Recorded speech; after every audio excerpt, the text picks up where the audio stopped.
that there was going to be a time that my kids would be adults, that I would still be young enough and vibrant enough to do what I wanted to do.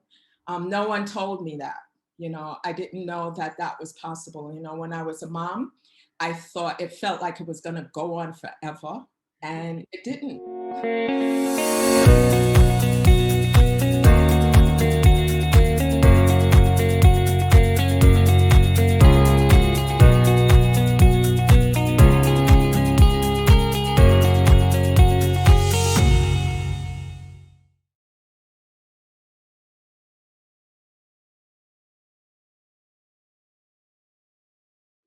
So, welcome again to a new episode of Ladies Speaking.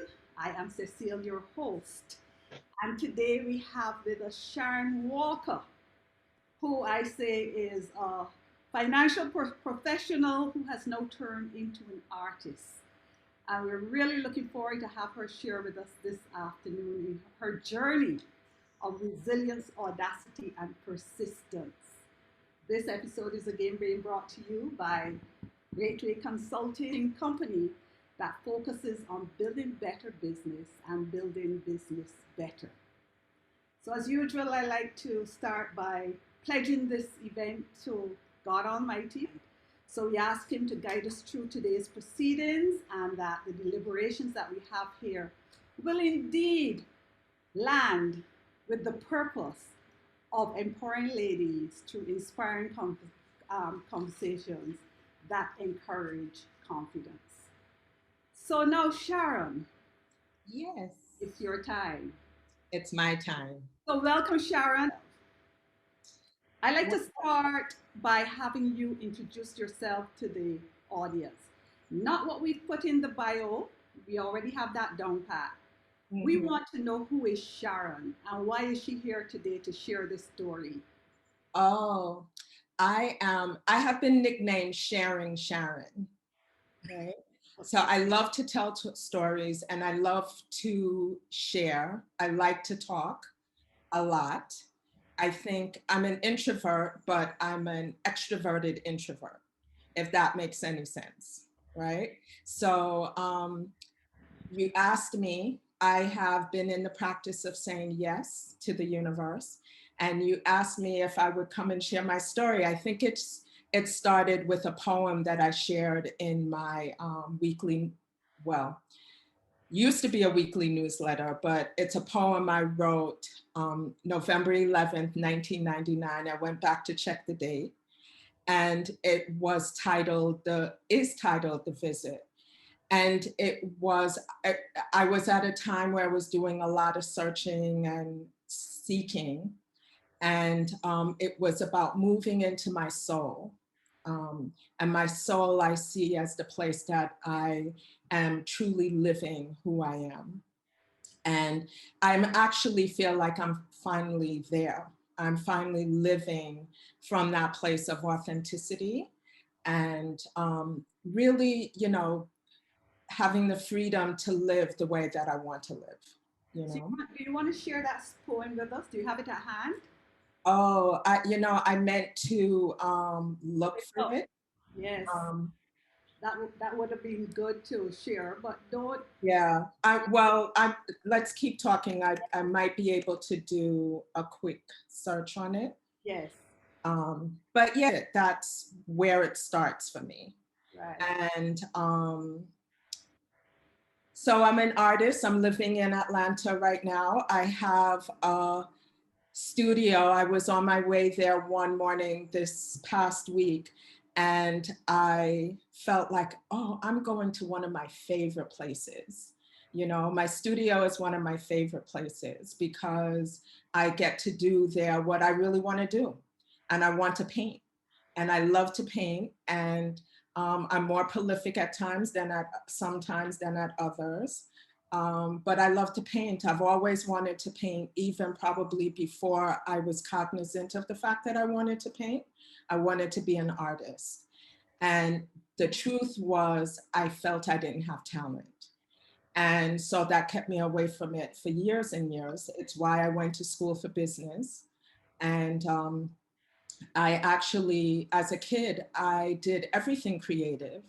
I drew, I painted, I did latch hook rugs, I sewed my own clothes, I did etching, carvings in wood. I did everything creative, and I went to college for business. And I hated it. And every semester, I took a class, an art class, which is what helped me get through all of the business classes. And it never dawned on me that I should do something creative. And I was um, worked in a corporate office, hated that, really, really hated that. And then a lot of small business. And finally, at a certain point, I was a stay-at-home mom for my kids. And I was thinking about that this week, and I wish when I was there, I allowed myself to just be there and enjoy it. I spent so much time still searching, what am I supposed to be doing? I'm supposed to be doing something other than what I'm doing. And I wish now that I knew enough to just relax into it and just be a mom, you know? Um, but anyway, I'm here. I never knew then that now could be possible, right? I didn't know it was possible. I didn't know that there was going to be a time that my kids would be adults, that I would still be young enough and vibrant enough to do what I wanted to do. No one told me that. I didn't know that that was possible. When I was a mom, I thought it felt like it was going to go on forever, and it didn't. Um, Uh, you journeyed to this place where you honored that inner calling to be the artist, right. but it was a struggle for you. Yes. Tell us, Um, yeah, I would use the word struggle, right? but because of me, I was my own worst enemy.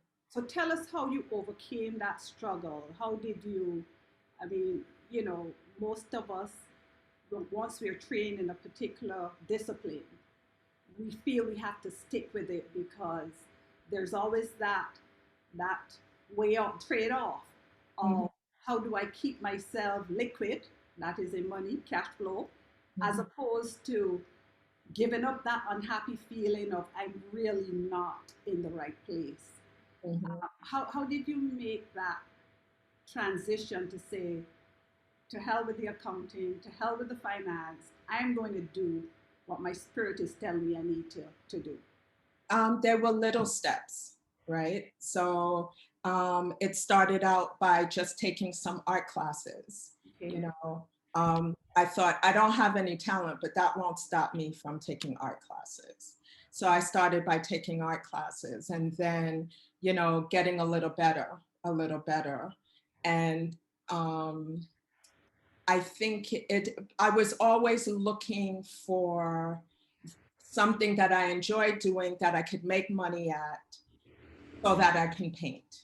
And I did that for many years. And it was always a business. I was trying a business, whether it was real estate or I had a microfinance business for a little while, whatever it was. And it was so that I could paint. And then one day it dawned on me that if I keep doing things in order to paint, why don't I just paint? And that's when I started, on that, okay, I'm going to paint. And then, but there were it was a lot of support from the universe, God, right? Stepping in and putting me in places that encouraged me, or putting people in my space that would encourage me. Oh, that's good. Keep going, keep going, so it was so I kept stepping into it, and I kept stepping into the invitation of it. So I took a step, and then, I would see something come back at me that would be something, the next thing to say yes to. I found myself at this seminar that of three. artists who were talking about how you can make money from your art. You know, you can be an artist that makes money. And it wasn't even something that I consciously said. I was like, oh, you know, I'll just go, you know, and I went, and it was so encouraging. And I met a couple of artists there. And one of the artists I met there, till today, she reads every single newsletter I send out. She's bought a couple of my paintings, and every newsletter I write, she responds and says, I love to read what you write. I love what you talk about. And so I'm always being encouraged. So And I really think that because I'm following my heart, I will continue to get the encouragement to keep going. so there was a lot of encouragement for you to press on this journey. Yes, But I, absolutely. but I imagine there was a lot of discouragement as well. Um, my own stuff, you know, when I started painting, I realized I would be painting, and then I realized there's this voice in my head saying, what are you doing? You're not even good at this. And I wasn't even aware that I had that thought about myself until while I'm trying to paint that it's actually there. And I had to, you know, fight through that. Okay. And What did kind of I fight?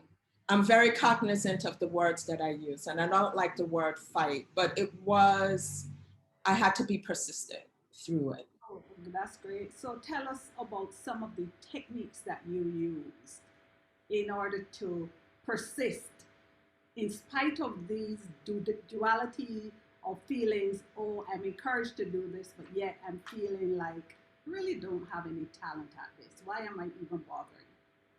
Um, Tried and true stuff, meditation, Okay. right? Um, and there are a list of things that I do that really help keep me grounded. And so meditation is one of them. Going out into nature is another one. Actually putting my feet in the grass, movement of my body. Recently, I've started Tai Chi. I've wanted to do Tai Chi for years, and I finally found somewhere to actually learn and do it. So those are my physical things that I do. I also make sure that I have a group of people that will encourage me. That if I'm feeling low or you know, I'm unsure of myself, those people will, you know, pull me back up. You know, you're one of them. There are a few people on this call here who are some of them. And I think that's really important to have that group that will keep you where you want to be, you know, remind you of what you may have forgotten in that moment. Check Yeah. and see if you got the visit. The visit.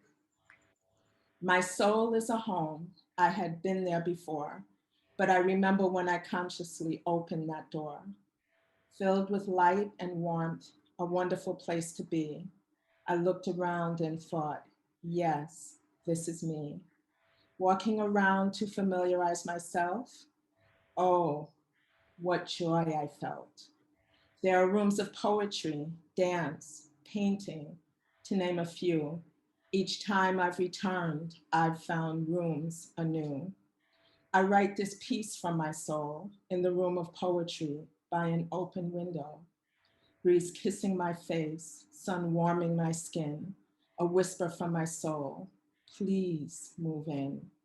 I say once again, I am coming, I need more time. There's no way I could live here and reach work in time. My soul responds, you don't need that hassle, just move in. God will make it all possible. I realize the time and I feel I must go, although I really don't want to.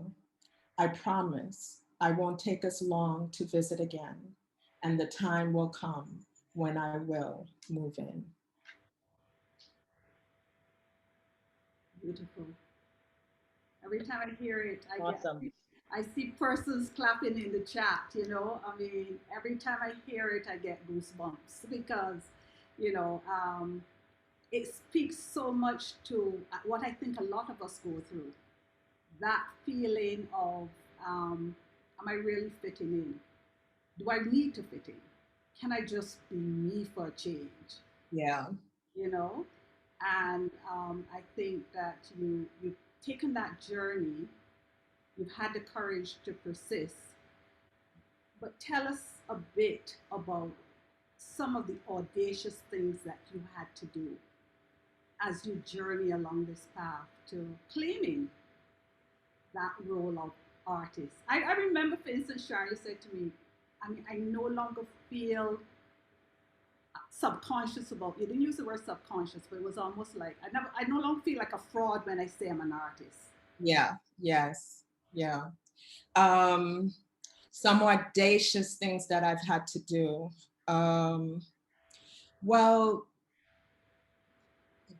there's this path as an artist, but there's this path of my life. And, there's a lot of moving parts all the time. And I don't know what is specifically related to being an artist or not, but I guess it's all it, right? It's all the same thing. I think recently, um, the most recent audacious thing was when I moved from Jamaica back to the States. And that was audacious. It's something that I never thought I would do. I never thought I would move and live in another country where my husband doesn't live. And but as I was saying to you the other day, I just felt like I was in jeans that fit too tight. I was living in a box, and a box of my own making, I'm sure, but that's how it felt, and that felt audacious, and it was. I felt like I was walking this fine line of how do I leave without leaving my marriage, right? And so that was sort of a fine line. And could I have been an artist here in Jamaica? I don't know, but I don't believe that that was what I was. That's not what my heart was yearning for. And I had to answer what my heart wanted. So that was it. You know, I I've I've done things that I felt, especially, you know, that seemed out of the ordinary in my life, out of the ordinary, and the ordinary being what other people were doing around me, right? How do you determine what's ordinary and not ordinary? Which I don't think you should do, actually. I don't think you should ever look outside around you and see what others do to determine if that's what you should do. Never, ever, right? I think you should live from the inside out, not from the outside in. What of your experience has informed you that way? Um, just over time, I realized for me, every time I tried to do what other people were doing, I was unhappy, so unhappy. Um, and I don't even like to use the word unhappy because unhappy can be used, but it's really more out of alignment with myself. I was out of alignment, and so therefore, things didn't feel like they were happening the way they should happen.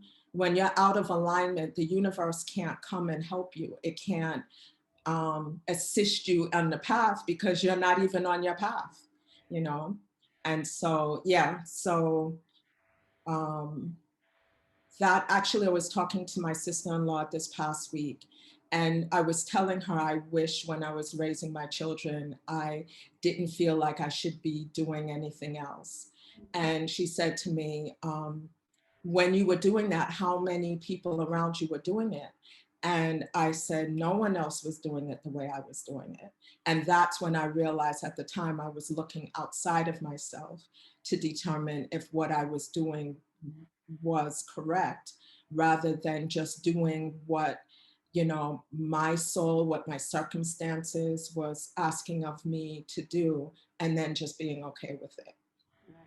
So I know, for instance, and it comes up in this chat quite frequently, the challenge that women have in terms of that triple role of wife, mother, and professional. Professional wife, mother, professional mother, wife.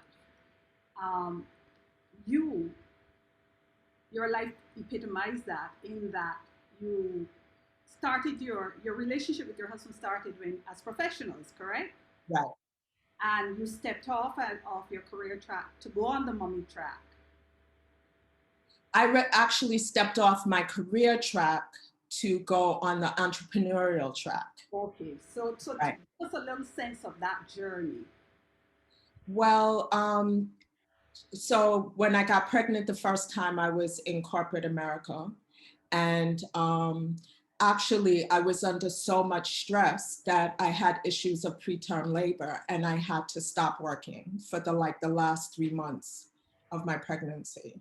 And it's just now that I recognize the stress of, because I hated what I was doing, and the stress of traveling on a train, and all of those things. And and then at the same time, my husband was starting a small business, and I stepped off. I stepped off the track, and after my daughter was born, I worked in that business, and he worked outside, and then in another job for someone else, and we had a business as well, which is what I ran. So I just transitioned my skill set from working for somebody else to building something of our own. Okay, okay, all Yeah. right. So as you moved, then your journey brought you to Jamaica, Right. and that opened a new phase of life for you. Right. What of that worked, and what of that did you have to make work? Oh, that's an interesting question. What of moving to Jamaica worked? It all worked, actually. Um, it was my husband who grew up here, wanted to come back, and I'm one up for an adventure, always up for an adventure. And I just dove in, as I do. I just jump in, and I jumped into it. And actually, we moved here, and he was still working in the States for like the first 3 months. So I was in Jamaica without my husband, who was Jamaican. And I had a map, I had a car, and I just did it, moved around. I worked here for the first few years for someone else, and it was great. It was a great life. It is a great life here. It's just after I reached a point where it was no longer a fit for me, right? And I don't I don't like to give reasons why it's no longer a fit, because then it sounds like I'm making Jamaica bad, or the story bad, or what I did bad. And none of it was bad. It was great. It was great for the time that it was great. And then when it wasn't great anymore, it was time to do something else. Right. Okay. So share with us a bit now about your life as an artist. Okay. Um, it is a very interesting one. And I'll tell you my struggle with it, right? So my one of the things that I grew up with is just from my family, ingrained, learned from my family history, is that making money is very, very important. And so I always want to be making money. And so I want to make money from creating art, right? Which is okay, but but in order to really be creative, I you can't think about the money. And so that is a balance that I have to walk, is to create so that I can make money, but don't think about the money at all, right? And I, I'm I'm there much more. I'm living in that space much more now than I ever have before. And now that I'm living in that space, I'm selling more work than I have ever sold before. So so that's the, you know, it's like a dichotomy, you know, this thing that's happening, both happening, and yeah, it's so that is uh, my challenge. That is always my challenge. How do you support yourself then to really be in this space as an artist? What are some of the things that have helped you to transition from you left Jamaica behind, you're now living in the States, you're making Atlanta your home, and you're an artist in a new space? What are some of the things that you had to push through, and how did you do that? Push through. Um, I had to push through that whole feeling of not being good enough to be an artist, Mm-hmm. and that was partly about skill. I would you know, improve my skills. You know, that so there are different parts of being an artist. One is the skill set, the actual skill of drawing and painting and using paint well, you Mm-hmm. know. So there's that part of it. And then there's the part of it of being able to reach deep into myself, to put that story on the canvas that I want um, to express, right? And that is sometimes, you know, has its challenge because I'll have something in my head, but what's going on the canvas is nothing like what's going on in my head. So there's that part of it. And then there's the part of it of just letting go and being free to just make art, you know, just to create. And yeah, so those are the three parts of being an artist and the road there. So I am currently in this mastery program, and it's again, it's helped me learn new skills. It's helped me learn more about myself as a person, as an artist. And it's really helped me make a transition from my thought of myself as being an artist. Could I have done it without the program? Maybe, but it showed up in my world. I felt the universe was guiding me there, and so I did it. So I had this desire to feel more like an artist, and the universe showed up with this mastery program, and I did it. Okay. Yeah. Okay. So if you were to share with the ladies here this afternoon some of the three top things that you would want them to take away from this discussion with you, um,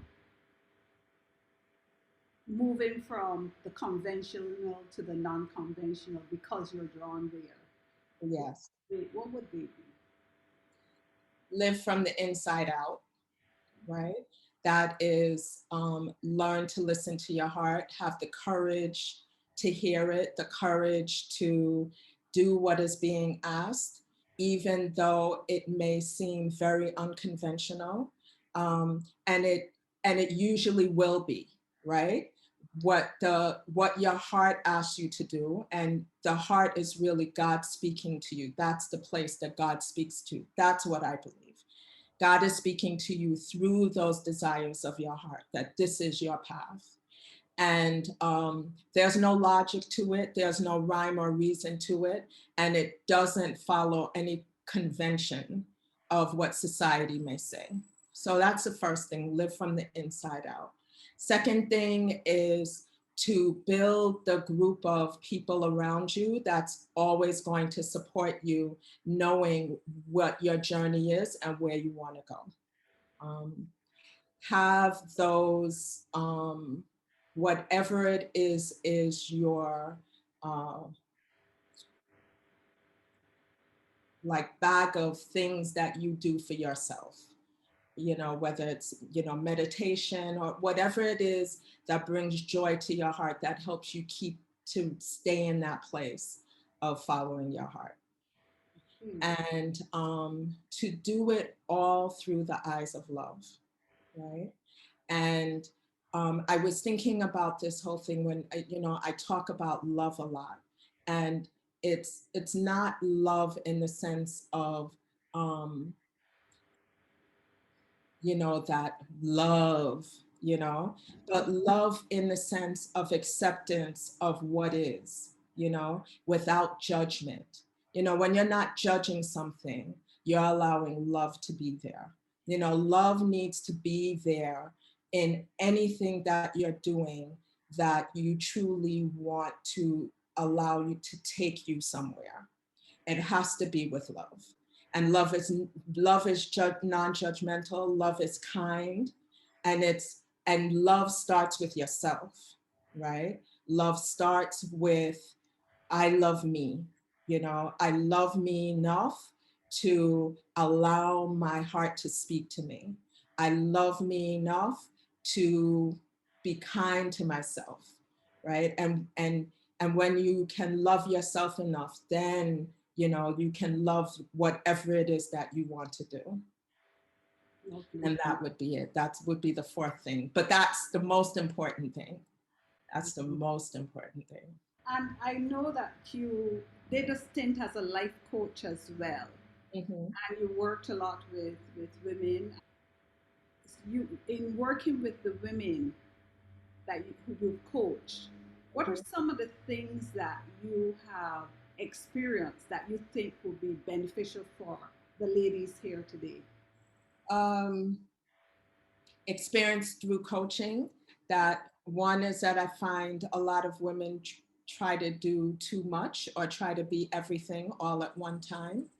And it's okay to allow yourself, it's okay not to be everything. There are some things that we have to do because that's what life is asking of us in this moment, but to give ourselves some leeway to that we don't have to do absolutely everything all at one time. Um, yeah, to give yourself, uh, you could give yourself a pass on some things.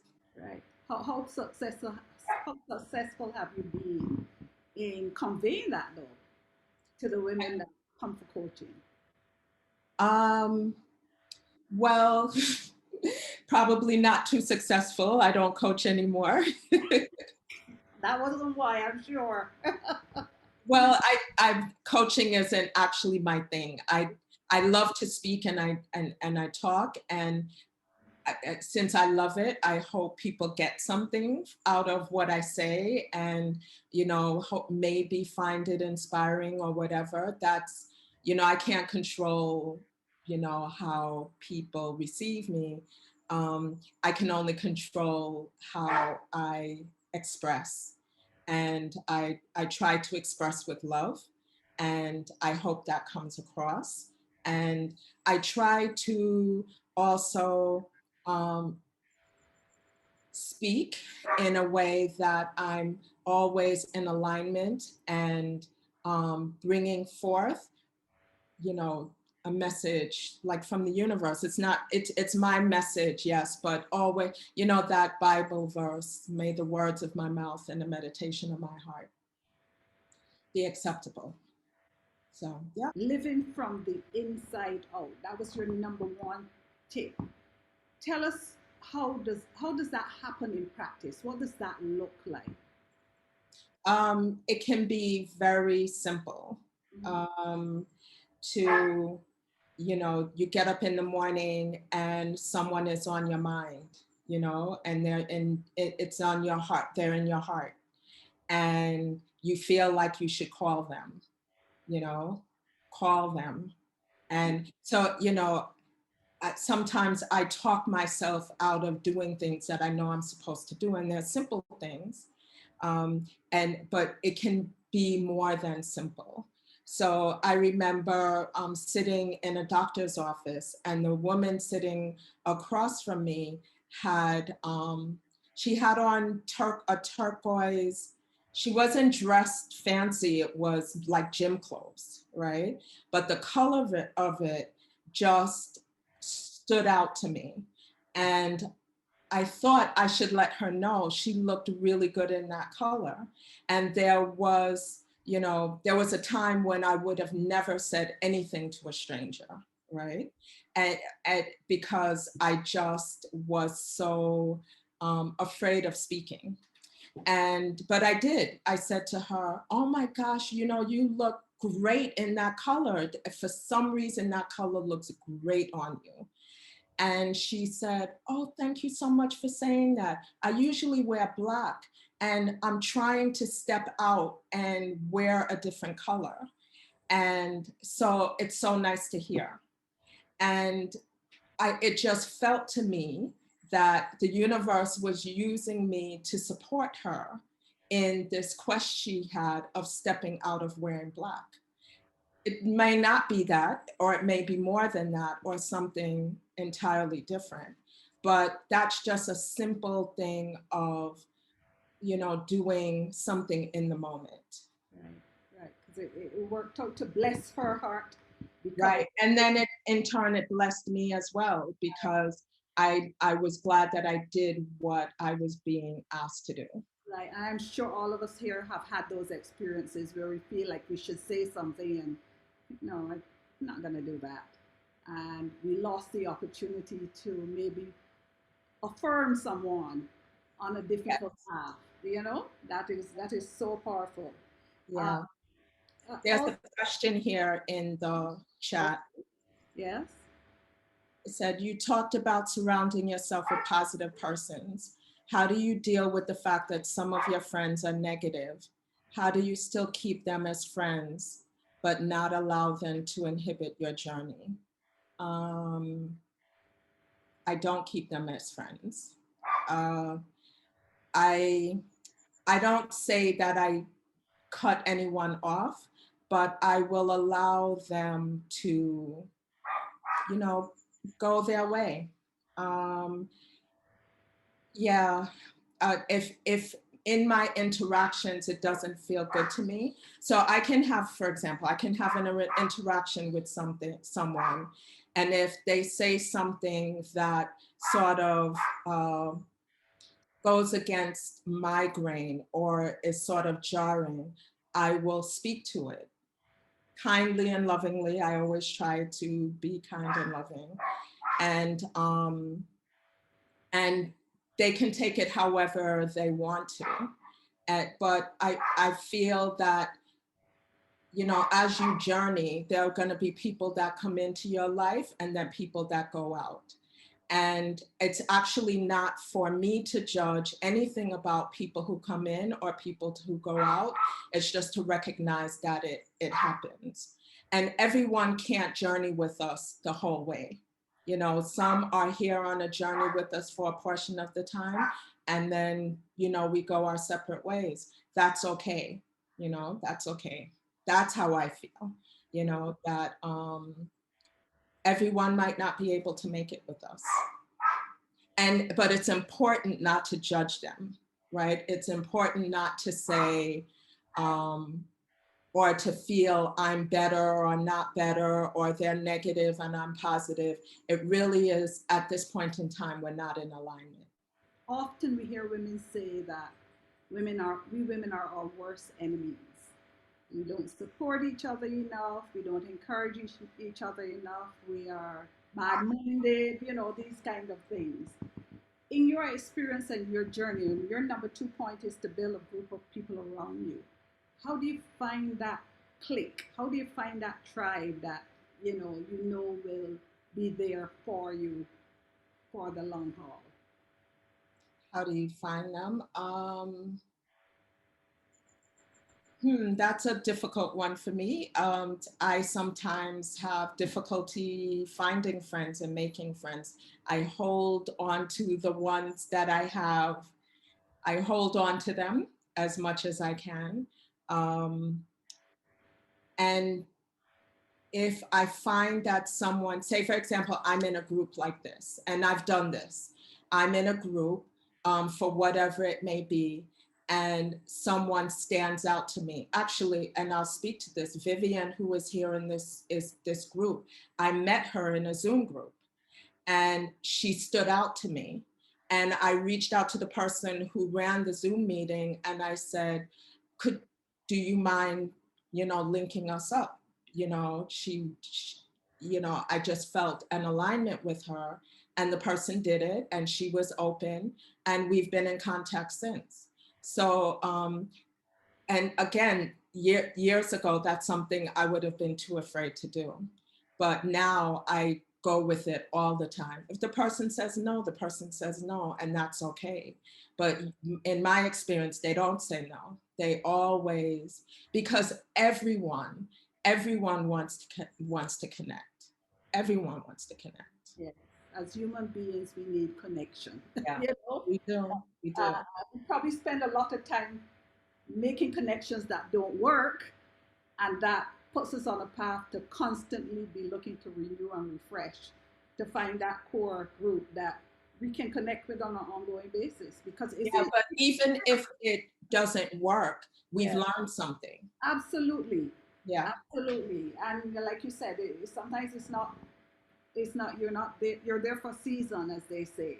Mm-hmm. So it doesn't mean that the season wasn't worth anything, because as you said earlier as well, all relationships gives us an opportunity to have a mirror, Yeah. right? It teaches us about ourselves. If you're in a position where someone is grating on your nerves, you have to stop and ask yourself, what is it about me that feels so annoyed? Mm-hmm. Not about them, it's about me. It's something that Exactly. It's never about the other person. yes, so that we have to be responsible for our own personalities, our own beings, and Yes. just interact with the world as it comes. Mm-hmm. So I think that's why we're friends, Yeah. Sharon. But Sharon, as we close off today's session, what you've already given us the three takeaways. You were interested to be here today because you felt that this is something that you always wanted to do. Yes. Tell us about that a bit. I see myself on a stage in front of people and speaking.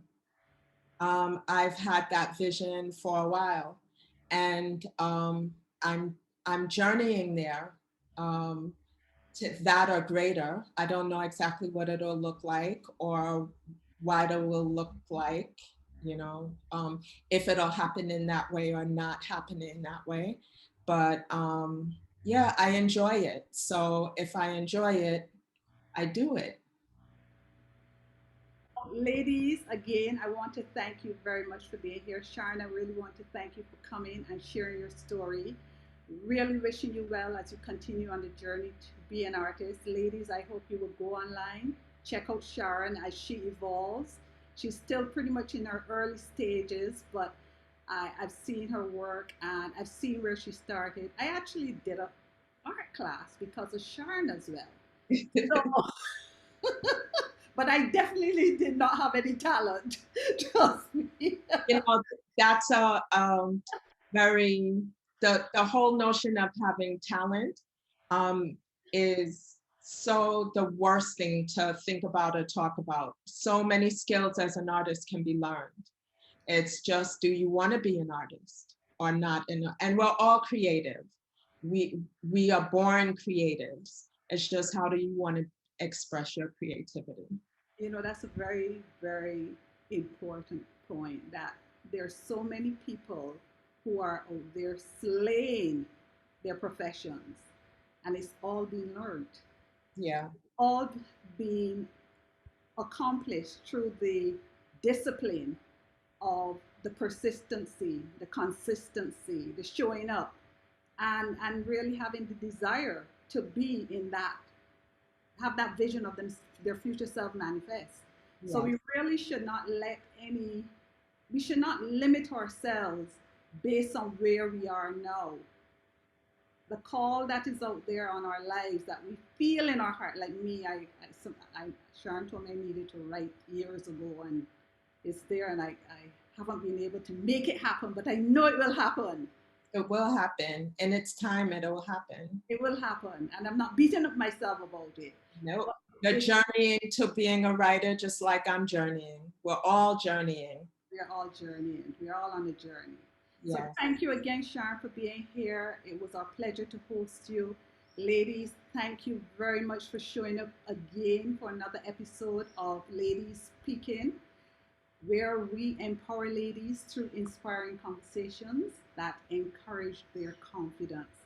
It was a blessing to have you here with us this afternoon. This It was my blessing to be here. Great. This episode was brought to you by Great Way Consulting Limited. We are a boutique consulting agency that helps to build better business and build business better. Thank you, ladies. I love you. I appreciate you. Keep showing up. Next month, we'll be back again with episode 9 of Ladies Speaking. Until then, bye now.